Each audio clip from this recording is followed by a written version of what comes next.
नमस्कार साथियों, आपका एक बार फिर से स्वागत करते हैं। तो आज हम बात करेंगे बाबर के बारे में। बाबर एक महान योद्धा, कुशल शासक और साहित्यकार था।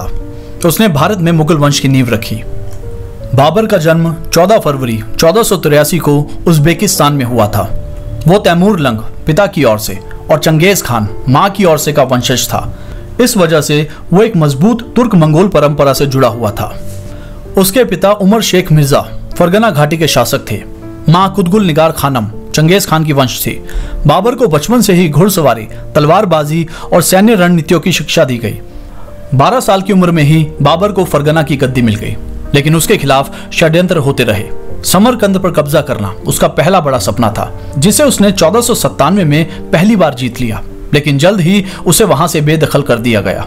अगले कुछ वर्षों में उसने कई बार समरकंद पर कब्जा करने की कोशिश की, लेकिन उसे सफलता नहीं मिली। आखिरकार उसने अपनी मातृभूमि फरगना खो दी और 1504 में काबुल पर कब्जा कर लिया। काबुल उसका स्थायी ठिकाना बन गया और यहां से उसने भारत पर आक्रमण की योजना बनाई। बाबर ने भारत पर कुल 5 बड़े आक्रमण किए। उस समय दिल्ली पर लोदी वंश का शासक इब्राहिम लोदी राज कर रहा था, लेकिन उसकी पकड़ कमजोर हो चुकी थी। पंजाब के कई अफगान सरदार और राजपूत बाबर की मदद चाहते थे। पहली लड़ाई, पानीपत की लड़ाई। यह युद्ध 21 अप्रैल 1526 को हरियाणा के पानीपत में लड़ा गया। बाबर के पास केवल 12,000 सैनिक थे, जबकि इब्राहिम लोदी के पास 1 लाख से ज्यादा सेना थी। बाबर ने पहली बार भारत में तोपों और बंदूकों का इस्तेमाल किया। युद्ध में इब्राहिम लोदी मारा गया और बाबर ने दिल्ली तथा आगरा पर कब्जा कर लिया। इस विजय के साथ ही भारत में मुगल वंश की नींव रखी गई। खानवा की लड़ाई। ये युद्ध राजा राणा सांगा, मेवाड़ के शासक, और बाबर के बीच हुआ।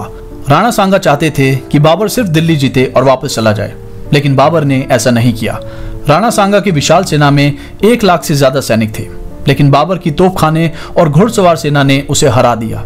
इस जीत के बाद बाबर ने अपने सैनिकों को शराब छोड़ने का आदेश दिया और खुद को गाजी, इस्लाम का रक्षक घोषित किया।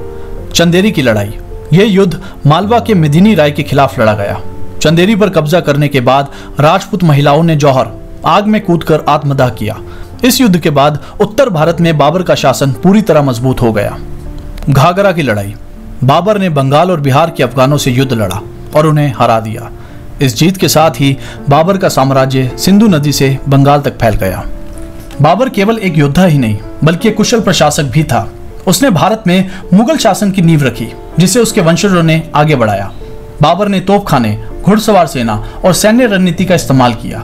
उसने तुलुगमा रणनीति अपनाई, जिसमें घुड़सवार से तेजी से हमला कराया जा सकता है। बाबर ने भूमि कर प्रणाली लागू की। अफगान और तुर्क सरदारों की जागीरें दी गई। उसने भ्रष्टाचार और रिश्वतखोरी पर रोक लगाई।